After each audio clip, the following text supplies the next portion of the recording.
Hello प्यारे बच्चों, मैं मनोज वर्मा। आज आपको आपकी हिंदी की पाठ्य पुस्तक भाषा गरिमा से पाठ 1 हमने जो शुरू किया है, एक बगीचा देश हमारा। इस पाठ की कविता मैंने आपको लिखने के लिए बोली थी। सभी बच्चों ने इस पाठ की कविता पूरी लिख ली है अपनी कॉपी में और याद करके सुना भी दी है। कुछ बच्चे रह गए जिन्होंने अभी तक इस कविता को नहीं लिखा है, वे भी जल्दी से जल्दी सुनाएंगे। तो आइए शुरू करते हैं इससे अगला कार्य। प्यारे बच्चों, कल हमने आपको इस पाठ के शब्दार्थ लिखवाए थे और एक वीडियो में हमने आपको कुछ शब्द दिए थे वाक्य बनाने के लिए, वो कार्य पूर्ण हुआ था। इसके बाद शब्दों का शुद्ध उच्चारण कीजिए। ये जो शब्द थे, ये शब्द हमने आपको दिए थे करने के लिए। इन शब्दों को आपको अपनी कॉपी में लिखना था और पूरे पेज तक इनको ऐसे ही नीचे तक लिखना था। इसके बाद इस पाठ के मौखिक प्रश्न लिखवाए थे जो कि हमने पुस्तक में ही लिखने के लिए कहा था। अनेक बच्चों ने इस पाठ के जो मौखिक प्रश्न है इसी तरह से लिखे हैं। आइए शुरू करते हैं इस पाठ के सही विकल्प बहुविकल्प प्रश्न। कवि अपने को कैसा बता रहा है, छोटा, बड़ा या बहुत बड़ा? तो बच्चों, कवि अपने को छोटा बता रहा है, तो छोटे पे हम सही का निशान लगा लेते हैं। इसके बाद है भारत माता का ऊंचा मुकुट किसे बताया गया है? इमारतों को, हिमालय को या फिर नदियों को? और भारत माता का ऊंचा मुकुट बताया गया है हिमालय को। इसके पश्चात है अगला प्रश्न, भारत देश के सोने जैसा क्या है? भारत देश के सोने जैसे क्या हैं? सोने जैसे रात हैं या फिर सोने जैसे दिन है या सुबह है? तो सोने जैसे दिन है।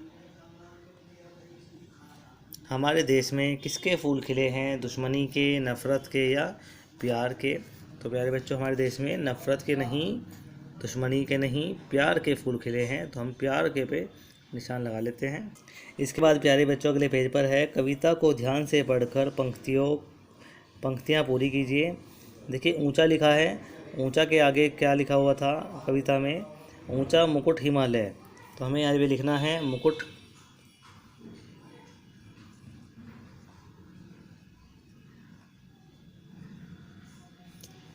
और यहाँ पे लिखना है हमें हिमालय।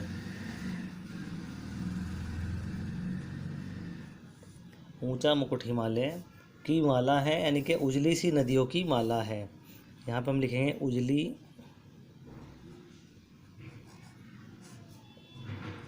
सी नदियों की, तो लिखा हुआ है कि रहने देते हैं, उजली सी नदियों की माला है। इसके बाद है बार बार पग धोया करता, तो यहाँ लिख लेंगे पग धोया करता नील सिंधु मतवाला है, तो यहाँ लिख लेते हैं नील सिंधु। इस प्रकार हमको इसको पूरा करना है। इसके बाद देखिए इस पाठ के जो प्रश्न उत्तर है वे हम करेंगे। प्रस्तुत कविता में कवि ने किसका गुणगान किया है? कवि ने किनकी मालाएं बताई हैं? कवि ने हमारे देश को किसके समान बताया है? हर मौसम में क्या मुस्कुराते रहते हैं? तो देखिए बच्चों, पहले प्रश्न का उत्तर लिखा है हमने, प्रस्तुत कविता में कवि ने भारत देश का गुणगान किया है। दूसरा प्रश्न है, कवि ने किनकी मालाएं बताई हैं? कवि ने नदियों की मालाएं बताई हैं। फिर तीसरा प्रश्न है, कवि ने हमारे देश को किसके समान बताया है? कवि ने हमारे देश को सोने तथा चांदी के समान बताया है। इसके बाद अंतिम प्रश्न है, हर मौसम में क्या मुस्कुराते रहते हैं? तो इसका उत्तर लिखेंगे, हर मौसम में बगीचे के पत्ते मुस्कुराते रहते हैं। प्यारे बच्चों, ये कार्य आपको पुस्तक में ही करना है, साफ साफ लेख में, और प्रत्येक उत्तर के बाद आपको पूर्ण विराम का झंडा जो लगा हुआ है ये लगाना है। इसका ध्यान रखेंगे सभी बच्चे।